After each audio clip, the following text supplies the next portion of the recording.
All right, I think they were waiting on me to get started. So we're going to kick off the Newlywed Game. If you could, go ahead and keep that going. I'm going to introduce our contestants this morning. What I'm going to ask is for the ladies to sit over here and the gentlemen to sit right over here, and we'll have just a few questions for you. But first, ladies and gentlemen, make welcome Don and Mary Sue Lyle. Come on down.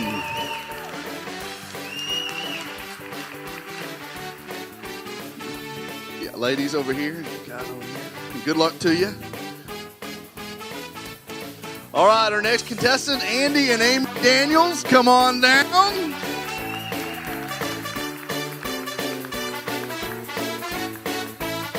All right, our next contestant, Josh and Frida Wallace, where are you?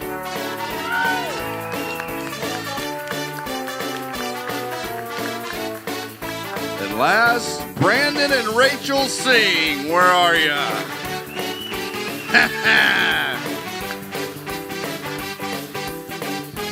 Now, please remember the nature of the Newlywed Game. I hope this doesn't interfere with any of your communication and relationship intentions this afternoon. But each couple will be asked a question. I'll ask the ladies a question, they'll write the answer, and then gentlemen, you will write or guess, try to guess, what their answer will be. So here we go. First question. Where and when did you first kiss? How do you define a kiss? I don't know. You're going to have to figure that one out. And gentlemen, when do you think she would have answered that question? When do you think you made that real impression?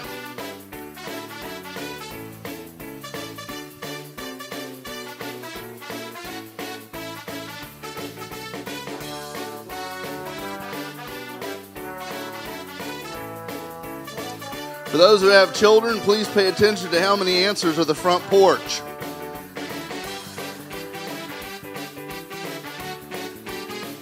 All right, are we ready? No? Andy, man, I don't know how this is going to go for you, but I can't help you. It's looking pretty rough.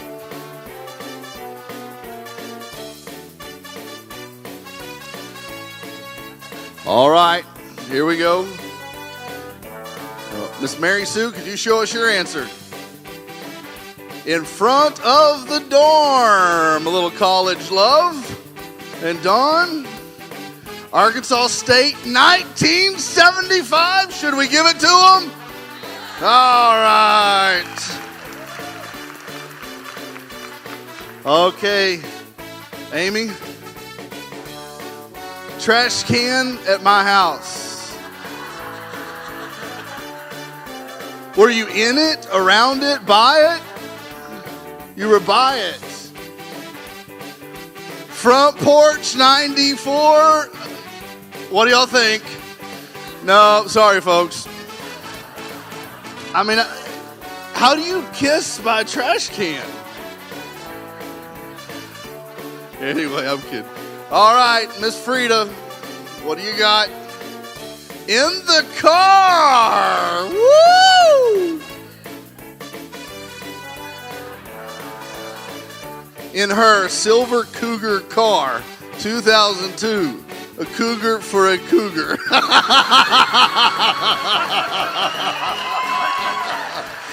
Oh. Yeah, that's a bonus point.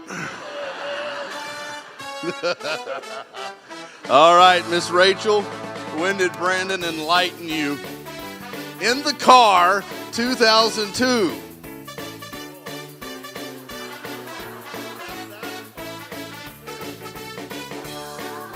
Was it really May 24th in 2002? It was? Just because he knew the date, I'm going to ask if we could give it to him. Pretty impressive, Brandon. You know, you try to be all this hard guy. You're just a softie, son. That was... All right, ladies, second question. Okay. Ladies, what would you say is his favorite thing for you to wear?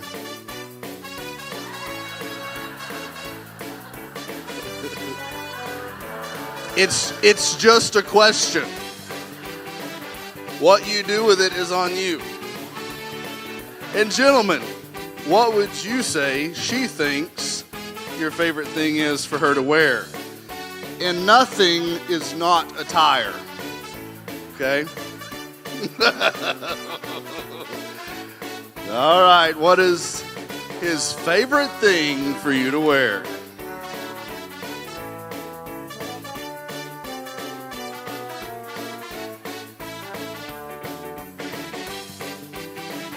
All right. And teenagers, I need you to remember, all of these folks are married. Okay? So this is okay. Huh? You're not ready? Okay. All right, we're going to have to start timing, sweetie, if you can get out a timer.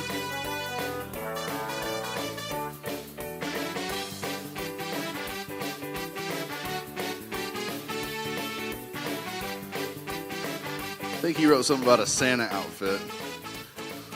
Just kidding. Anyway, all right, Mary Sue, what do you got? Work clothes.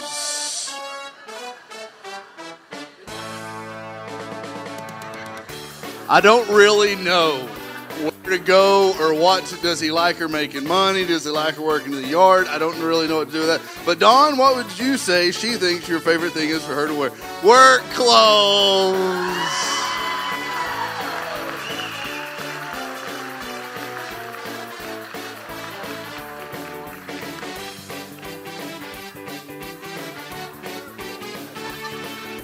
Yeah, Jeanette says that's code for something. All right, Amy, workout pants and clothes. It's pretty good, Andy.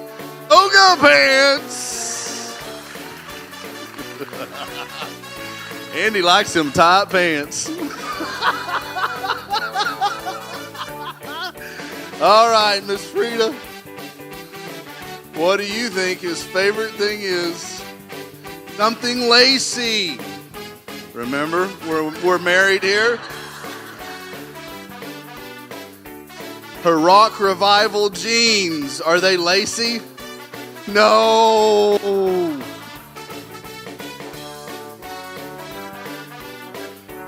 Sorry, yeah, moving on. All right, Miss Rachel. A dress. A form-fitting dress. See formal dress from 2005.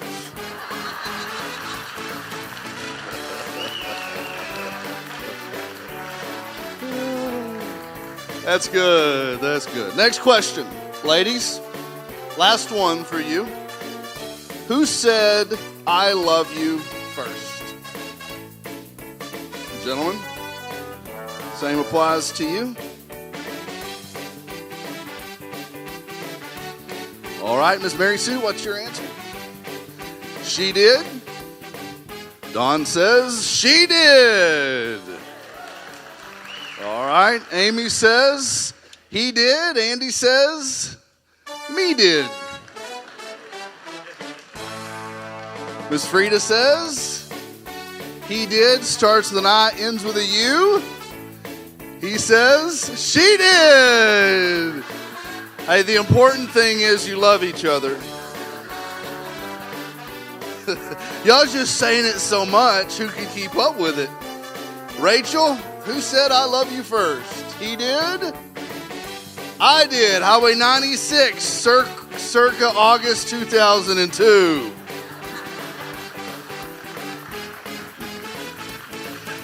All right, now the question is addressed to you gentlemen. First one. How many pair of shoes does she own? Ladies, how many pair of shoes do you think he thinks you own? This probably doesn't include the ones you hide in the trunk of the car.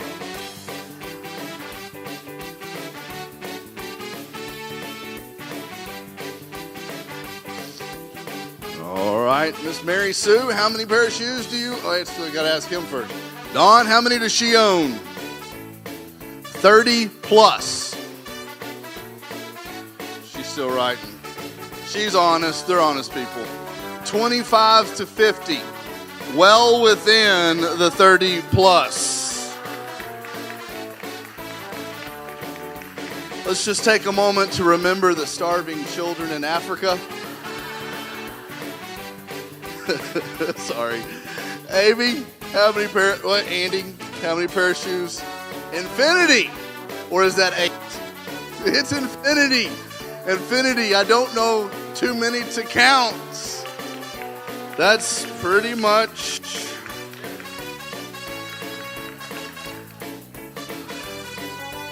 All right, Josh. Not many. She's a flip-flop girl. Frida. Lots of flip-flops. All right, Mr. Brandon. Somewhere less than 100. I've seen vague in your answers. Too many. Ah, yeah, okay. All right, guys, next question. What is your wife's most irritating habit? What is her most irritating habit? And ladies, what do you think he thinks is your most irritating habit? Again, I do counseling Monday through Friday by appointment.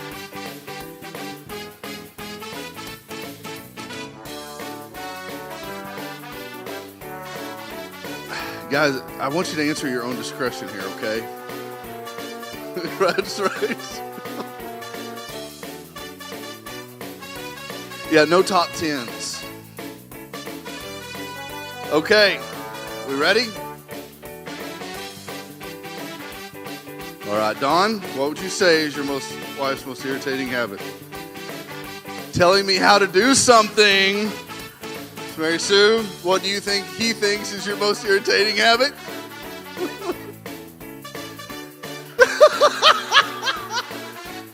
Snoring. Oh, that's funny. That's funny.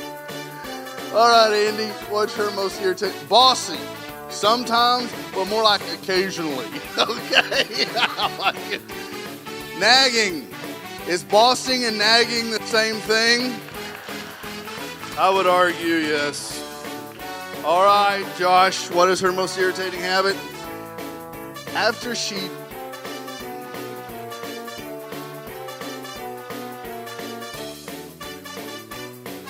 takes off the nail polish and then she takes forever to put it back on. When I do my toenails, fingernails aren't painted. When my toenails aren't painted. You like them things painted, do you? Man likes a little bling. Yeah. All right, Brandon. Beginning your statements to me with a sigh. Pausing a conversation, changing topic, then going back to first topic. What's the judges say?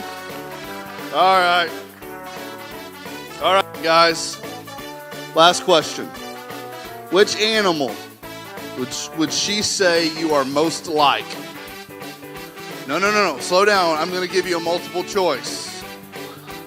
Which animal in God's animal kingdom do you think she thinks you are most like? A chihuahua. B, a stallion. C, a sloth. Or D, a peacock. Nothing but strut.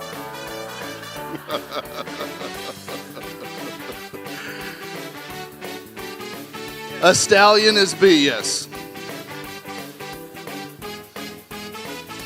A chihuahua, a stallion, a sloth, or a peacock.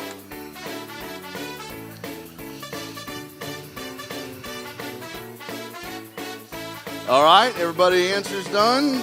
Dawn, what animal do you think she thinks you are most like? a stallion.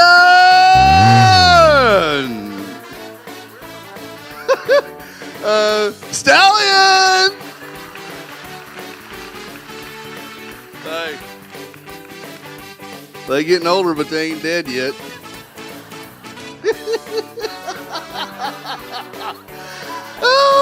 Andy, stallion, whopping anything else, right? Stallion. Way to brag on your men, ladies. Josh, stallion, stallion. Do I even need to see? Peacock.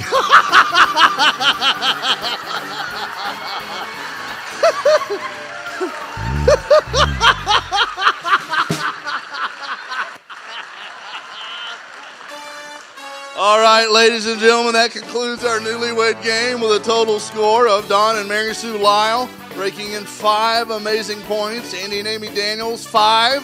Josh and Frida at 4. And Brandon and Rachel Singh at 6, being our grand champion of the newlywed game.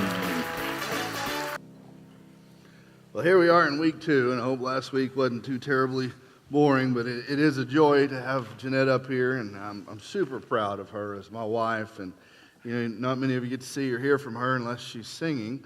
So again, just a lot of things about her being over here that make me happy, and I hope you found encouragement last week. And you know, at the end of the day, I guess kind of what marriage gets down to is men and women are a lot different, and you know, the sooner we recognize that. And as I talked last week, the sooner we stop parenting each other or trying to change each other, the better the thing's going to be. And I'll give you a little snippet for next week, I guess. I don't know if I ever told them this story.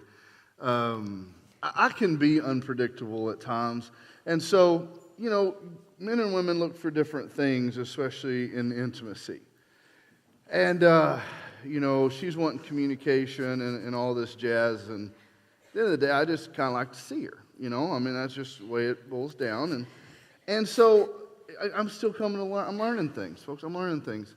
And so I got my alligator boots, and I got home that night, and the kids were in bed, and she was cleaning up in the kitchen. And I was like, you know what? I'm going to give her a little treat. And so I took my clothes off, and I put on the tightest pair of whiteys I had and my gator boots. And I walked in there in the kitchen. And I struck a pose. And she looked at me like I was the biggest idiot in the world. And she said, "What are you doing?"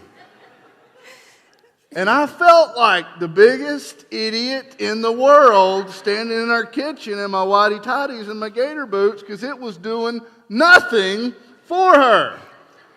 So again, you know, marriage is about learning a lot of things, but distinguishing the difference. Guys, she doesn't think like you.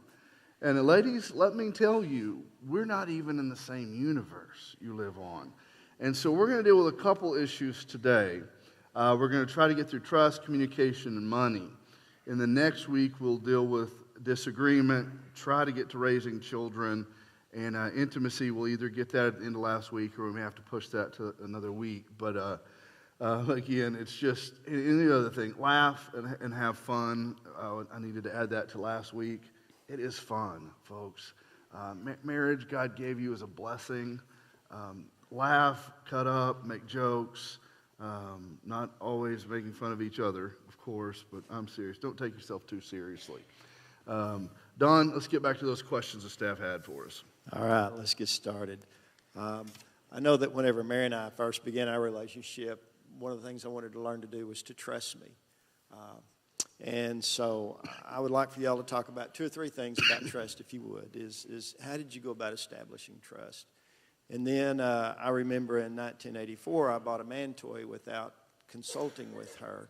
And I haven't done that again. Anytime she's never said no, but it's always a good idea if I talk to her first. So I kind of violated that trust.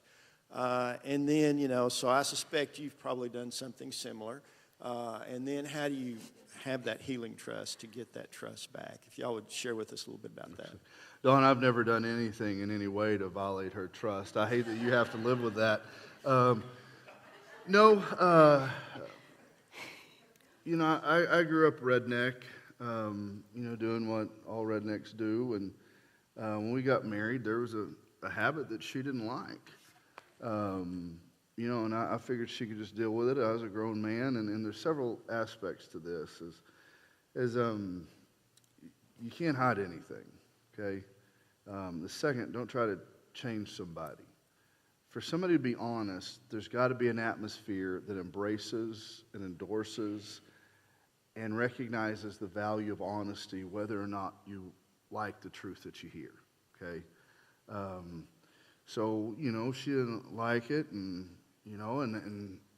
so I was dishonest about it for a little while, and man, she called me on it, and the Lord just convicted me for it, and and what I saw that was the most damaging thing is trust. It's a delicate thing. It's almost innately given, awkwardly enough. People say you earn it. No. I remember trusting her from the beginning, and her seeing her trust me. So it's an interesting thing, and that trust can be given or it can be earned. But once it's damaged, its fragility, if you will, is a difficult thing to reestablish. And one of the hardest things I deal with is marriages and unfaithfulness. And folks, there's nothing more damaging than an affair. Okay, and I'm just going to tell you, if you're cheating on your spouse, I'm going to ask you to stop today, to be honest with your spouse, because I am praying right now that you are found out, because you are being selfish, you are being arrogant, and you are being hurtful. And I pray the Lord's swift discipline upon your life. That it can be some of the smallest things, with how I handle money, what trust is my loyalty to her. But I've seen it broken, and again, that was just a silly little thing for us. But since the cost was so great, if you're going to be dishonest about this, well, what else would you be dishonest about? Well, hold on.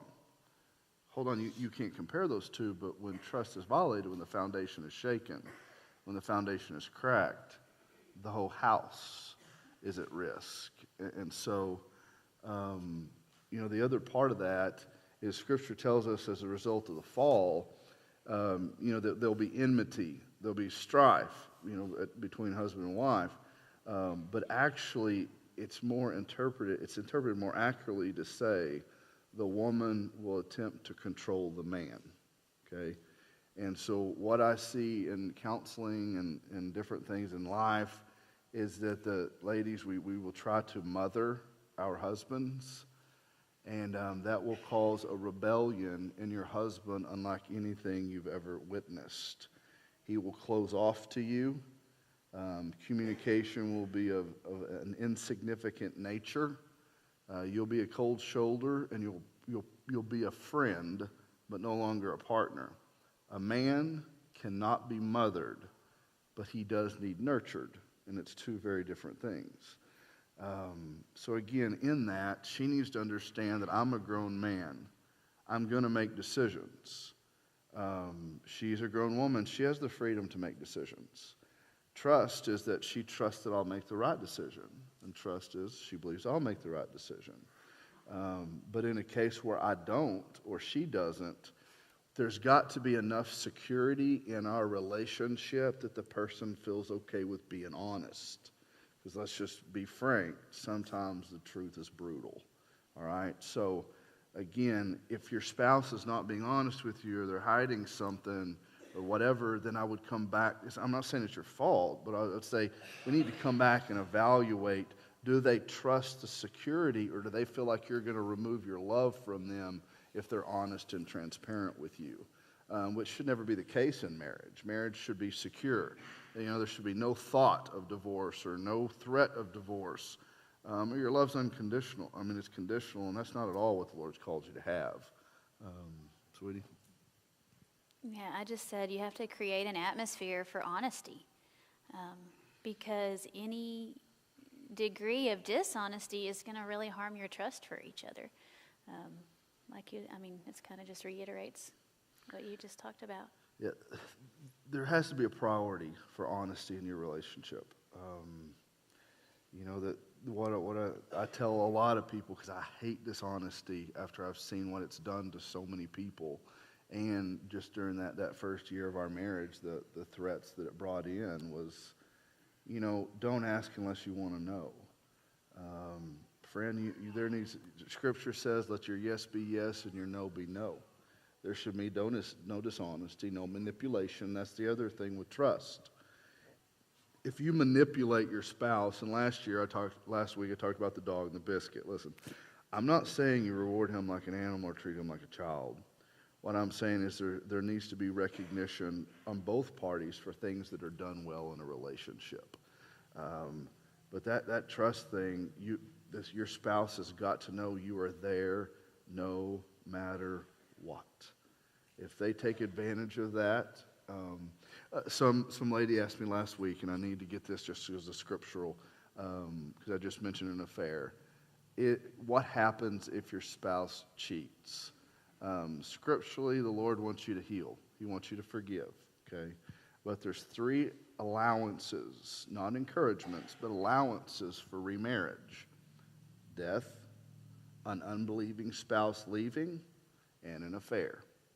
But the Lord says, if you can't forgive, if you can't restore the trust, then He allows you to remarry. So just for any of you who wanted that from last week, there that is. Don, what you got for us?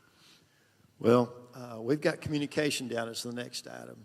And I have learned with Mary over the years that grunting is not communicating. How I wish it was. She expects a little bit more from me. So, I don't know. Maybe Jeanette occasionally wants to know how you feel or what you're thinking. How do you guys communicate? Well, the way I want to communicate. Go ahead, Yeah. No. Well, I want to know how he feels. Yeah, just like you said. I want to know what he's thinking. A lot. Too much. I want to know. All the time. I don't say it that often. Just kidding. I want to Feels know like it. what his dreams are, what his goals are, and what he needs and wants from me. And I want him to tell me and look at me in my eyes and talk to me. That's what kind of communication that I want. Yeah. Welcome to reality.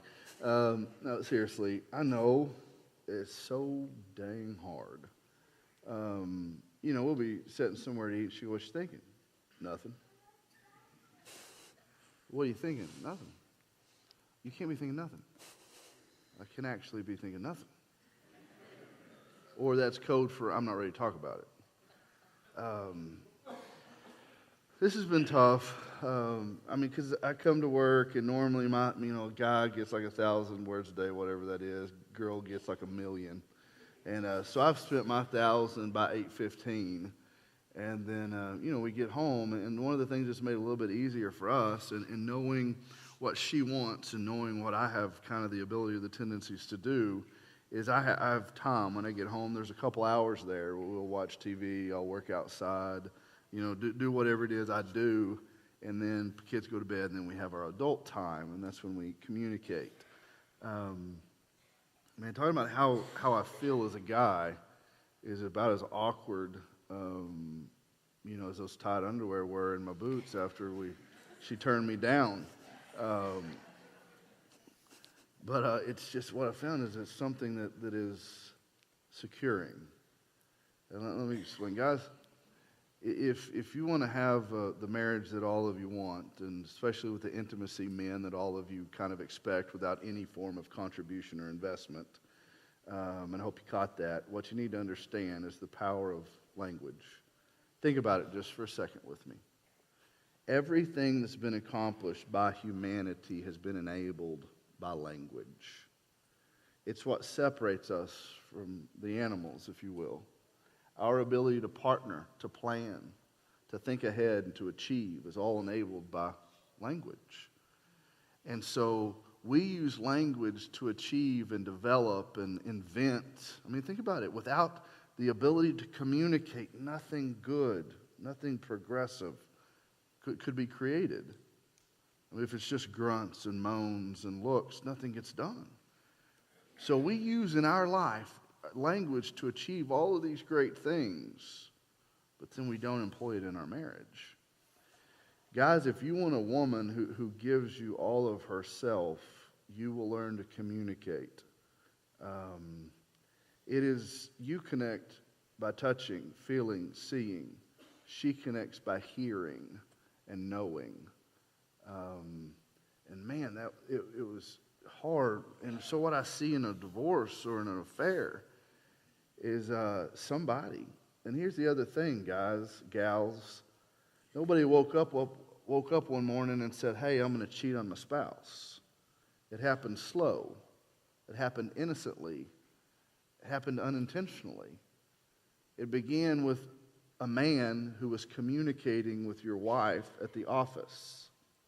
And when I say communicating, he was talking about his day, what he likes and what he doesn't like.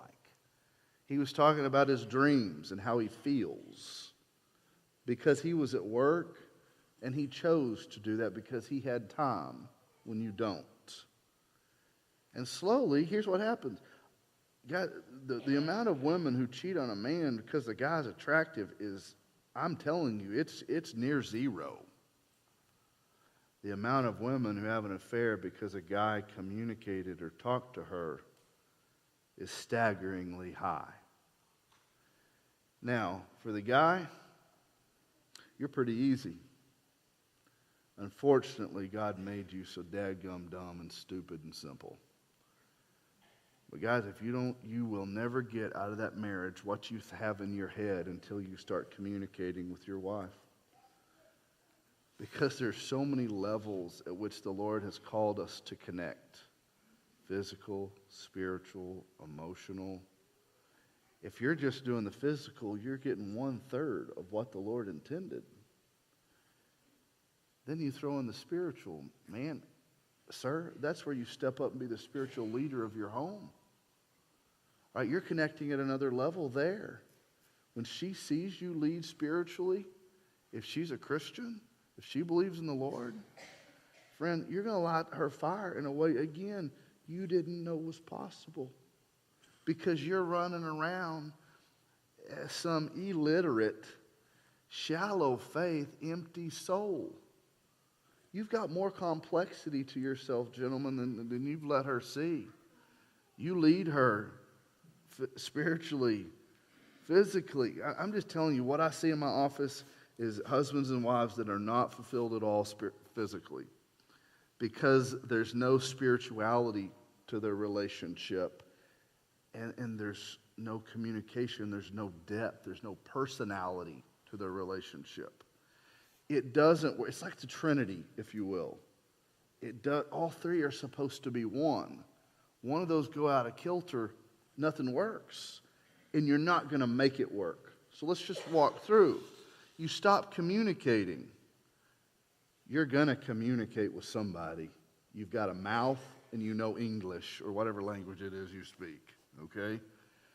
Friend, you've got to make sure. I've got to make sure she doesn't need or want anything. She's got to make sure I don't want or need anything. That's marriage. I gave myself to her that day. She gave herself to me. I am not my own. She is not her own. We give each other away, and then we spend the rest of our life taking it back until we're just waiting to die. There's no enjoyment. There's no fulfillment. There's no purpose. There's no pleasure. I'm telling you, what I see in my office, I would argue the vast majority of our marriages are actually miserable. The sex is pointless and unfulfilled. The pursuit, the passion, and even more, the desire for each other is wavering. Hate is more of the expression. Put up with is more of the consolation. What you need. And here's the other thing. Your relationship can be so dysfunctional you don't even know how to talk about something. Listen, I remember the hardest conversation we ever had was about what we wanted in intimacy. Because I'll tell you, when someone tells you they want something, you naturally assume you were not doing it correctly. And so it becomes a little offensive or defensive, and that was on both parts. But the fulfillment of communication is understanding who you are, what you want, what you like, because the Lord gave this gift to you.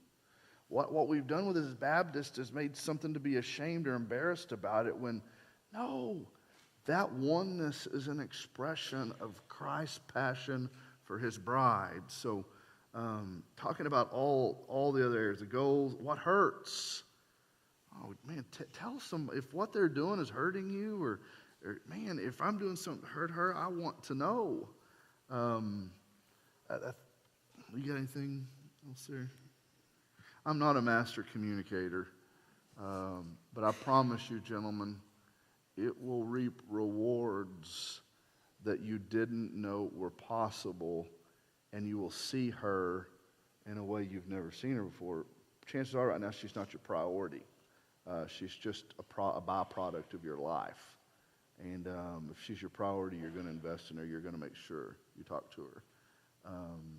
And I mean about the real stuff in life. And when you see her look at you after you've communicated with her, you can't go back.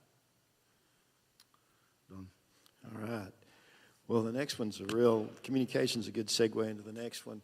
We're going to talk about, or ask you to talk about money a little bit. Mary and I, when we were first married, money wasn't the problem, it was the lack of money. And then, of course, as time goes on, God blesses you a little bit. And we had a little bit where we had a little bit left over after we paid the bills. And so I saw that as, oh boy, money for man toys. And she was saying, oh boy, money for savings. And so we needed to communicate about that and talk about that. So, how about you guys? How has money been dealt with? Well, that sounds a little familiar. Yeah. What'd you talk about, Willie? Well, at our house, I guess I manage our money, so to speak. We share our bank accounts. I pay our bills. We don't really follow a specific budget. We don't buy things that we don't need. And that's kind of broader. Like if I need fishing bait, that's need. You know how it works. And part of it is... I don't buy things I don't need. She doesn't. I can't get her to buy anything. I hand her money if I've done a funeral or something or wedding, and she will not spend it, which irritates the fire out of me. I would probably put it in savings. Yeah, why? It's so boring. Anyway, you spend it, you make more. That's just how it works. Well, we need to be good stewards of what Don't preach at me, sister. God has entrusted us with. Just be smart with what you have, Yeah, this is funny. So, we don't do a lot. We go home, we save money. Actually, we don't save money. We just don't spend money because it's not. Sometimes it's just not there. So Friday night, I was like, sweetie, we're going out of town. We never go out of town. We don't have internet, cable, nothing. And so I was like, hey, we're going to pick up the boys early from school, and we're going to the movies. And so we picked them up early from school, and we were going to the movies. And we had enough time, go to the Dollar Tree. And so we went to the Dollar Tree, and everybody, we have 14 kids, and everybody got what they wanted, 2 or 3 packages of what they wanted. Anyway, we ended up with 10 packages of, pretty large Dollar Tree size packages of candy. And you know what we were doing. And so we get in the car, and Jeanette's cleaning her purse out, and Ashton's right back there, and Jeanette's pulling everything out of her purse and sticking stuff in her pocket, and Ashton goes, are we breaking the law?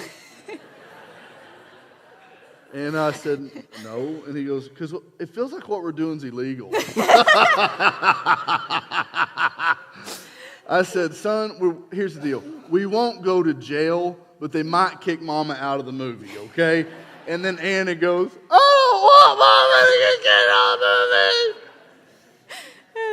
movie. Anyway, So about being good stewards, save what you can when you can, but don't break the law. Or anyway, I've been to a lot of conferences, heard a lot of speakers say, the man's the leader, he ought to handle the money. He ought to handle the money. I handle money like spending it. That's kind of how I roll. I manage the church's budget and business, and folks, when I'm done with that, I'm just kind of done, And so she does ours at home and pays the bills at home, and all I want to know is, can I get gas? Can I get a triple cheeseburger, or do I need to go with the single or the double off the dollar menu? That's about all I care to know. She pays the bills. I don't think it's some set standard. I think it's about what works for you. Now, the separate accounts, normally that's a product of somebody that's gone through a divorce and gotten remarried, and so they've had separate accounts and they keep separate accounts. There's nothing scriptural about how many accounts or whose accounts or what's accounts. As long as the premise, I think, and the idea is that whatever I make is hers. Whatever she makes is mine. The tendency, the hesitancy that I've got with the two account thing is again, I normally see things when they've hit the fan. When there's a secret account and someone's saving money for the day that they run. And trust. We've got to insert trust back into this scenario. Is that I would encourage you to share everything as husband and wife. Now, I've thought about having me a little account where she deposits my money, so I don't have to call and bother her about whether I can, get a box of shells or a bag of fishing worms or whatever. I'm not a child either, folks. It's a corporate effort. You'd be like, well, she's treating you like a child. No, she's not. This is a partnership to manage our money. I don't need that. All right? I mean, if you're on such an egotistical journey that you can't ask your wife or talk to her about what you can and can't afford, something's just wrong with you. I mean, yeah, it's hers too. We got to do this together. So most of us, when it comes to money, you just need to get over yourself and understand there's a bigger picture. There's a joint purpose, and tithing is probably one of the biggest issues that I see in the way Christians manage their money. We didn't have no money either, and I remember that tithe check, which is $20 or $30 there for a long time, a week. That was gas. That was food. I mean, golly, it was things that we needed. But it was just making a decision, I mean, we're Christians. We love Jesus. We trust Jesus. We're going to do what we're supposed to do. I did not see the Lord work miraculously in our life until we trusted Him with our money.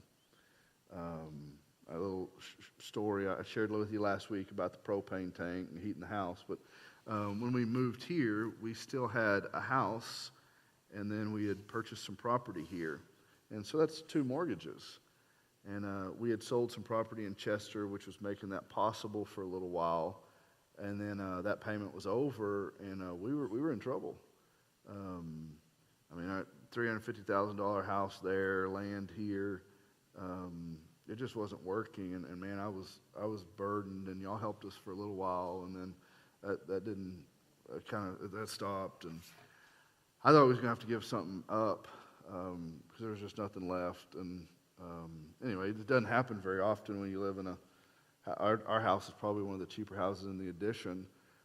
But our neighbor came over to us, and our payment was $1,600 a month. And our neighbor came over, and her name is Miss Massey, and they had really good. She traveled all over. He was a upper guy with OK Foods, and she handed me this big envelope, and she said, "The Lord told me to give this to you." And I'm telling you, I'd been really down. What was the Lord doing to us? Why were we here? So anyway, I went in, and she handed it to me, and she said, "Lord told me to give it to her," and so I just kind of told her what we were going through, and that was pretty emotional. But I thought, it's probably $200. We brought it in, it was $1,700. And had we not trusted the Lord, the more you trust Him, and I know this may sound like oxymoron, but the more you trust Him, the more He gives you the reason to.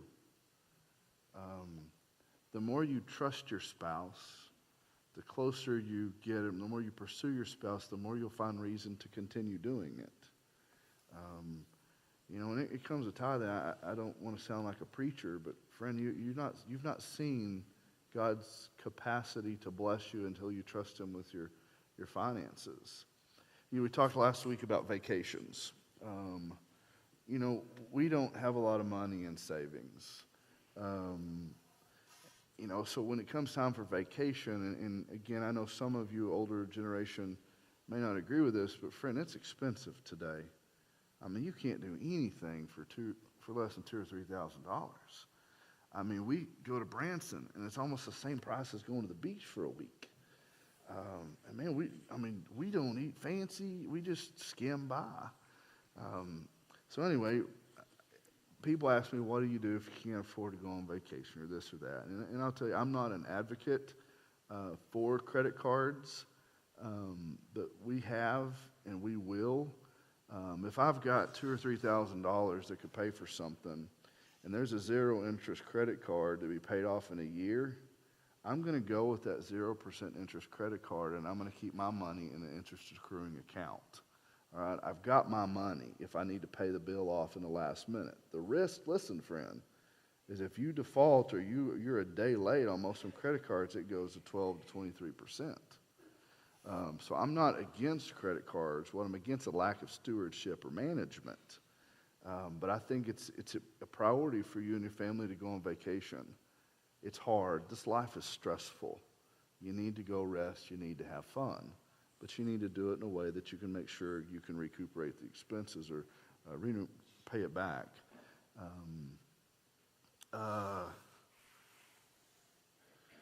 Control over priority. That's what I was talking about here. It's not about who's controlling the account. It's not about who's gambling. People ask me if it's wrong for a Christian to gamble or if you would buy a scratch off or, and there's several ways I could address this, and I think most of you know my heart and that I'm not a liberal, but listen, I go to Chuck E. Cheese's with a $20 bill. Now, I want to bring everything to the same, even playing field. Most of you think gambling is evil and wrong, but you take your kids and your grandkids to Chuck E. Cheese's. And you take your dollars, your dollars, your green ones, and you turn it into tokens. Do you know why they want you to turn it into tokens? So you don't think about it as money. If I've got 4 quarters, well, that's $1. If I've got 4 tokens, well, that's just 4 tokens. So you go in there and you swap a 20 for your tokens. And man, you go to slapping them in the machines hoping you're going to win. And you're going to get up before your Sunday school class and rant and rave about gambling. And friend, you just took a trip to Choctaw. And you lost it all. Normally, we get a toy that has almost broken. Or they get a piece of candy that they've eaten before we get back to the car off that $20 or $30 that I've spent. So again, Christians, if we're going to be anything, we've got to be consistent. So do not preach against gambling if you're going to go Chuck E. Cheese's. All right, now, we went to Las Vegas a few years ago. I put some money in some machines, and I felt like the biggest idiot in the world. I lost $15 in just 3 little pulls. By the time, it's like 30 seconds that it spun. 15, there was 5. That was $15. It wouldn't have burnt that fast, literally, if I had a lighter. And so, is the Lord, and it's an addictive behavior, friend. I mean, it is. It's been proven, so I don't think it's something that you should really pursue as a believer. Are you going to hell? If you go, no. But the Scripture speaks of ill-gotten gain, and a lot of people reference that passage in its interpretation of the act of gambling, and I don't think that's ill-gotten gains when I cheat somebody, or steal, or I pull one over, embezzle. I don't think it's necessarily gambling. But anyway, you're not going to hell. I don't want to see all of them. Well, I wouldn't see you over there. I don't want to see you over there next week when I'm over there.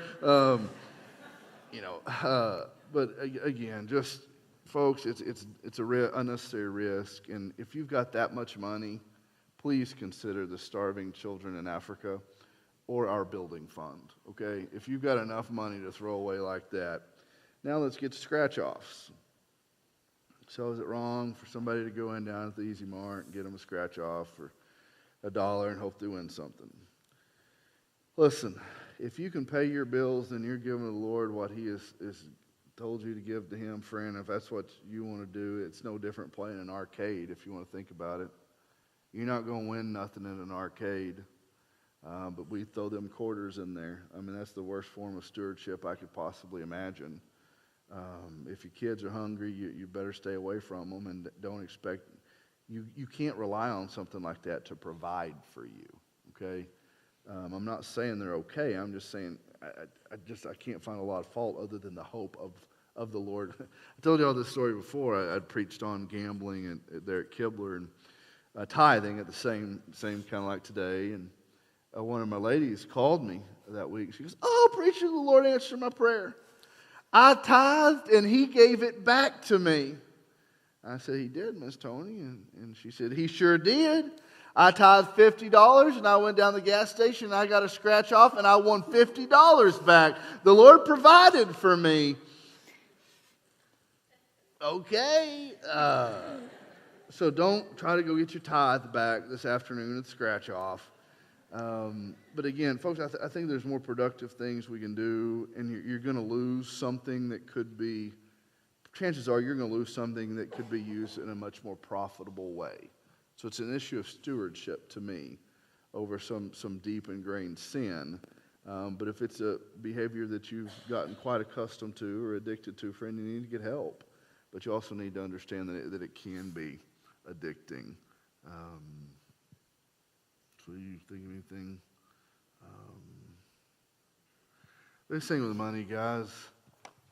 Listen, if money is the only stress you have, if money is the only problem you have, you don't have problems. Okay? There's much bigger priorities than money in life. You take care of each other, you love each other, you enjoy things. Money's going to be tight at times. I think when all was said and done with Alec, we owed $120,000, $140,000. And, there was no way we could do that. The Lord's just provided and taken care of things. And, it's never affected our quality of life. So first, I'd say when it comes to money, you need to trust the Lord if you're not. When it comes to communication, friend, you need to talk, you need to spend time together. When it comes to trust, never, ever, under any circumstances, say something that's not true to your spouse. Now, sweetie, what about this one? So you have the old dress on, right? And you ask, does it make you look bigger or big? And what if it does? Not that it does. But what if it does? Do you want me to tell you the truth?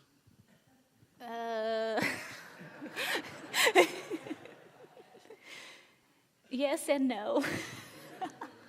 Okay, I live in a simple world. I mean, I want to know the truth, but yeah, that's kind of... But I've just told the guys to never lie. And so you're responsible for whatever man is going to do from this point forward. Maybe you should say, I really like that other dress or something like that. I don't know. And then because you're going to say, why? Because this one makes me look Why? fat? Because, yeah, maybe. I Or don't know. bigger or whatever? I don't know. I hadn't really... Well, I need you to think about that. Lord, we love you, and we thank you for the opportunity and the privilege we have just to come together this morning. And I pray that we've had fun, Lord, and that we've taken time just to look at things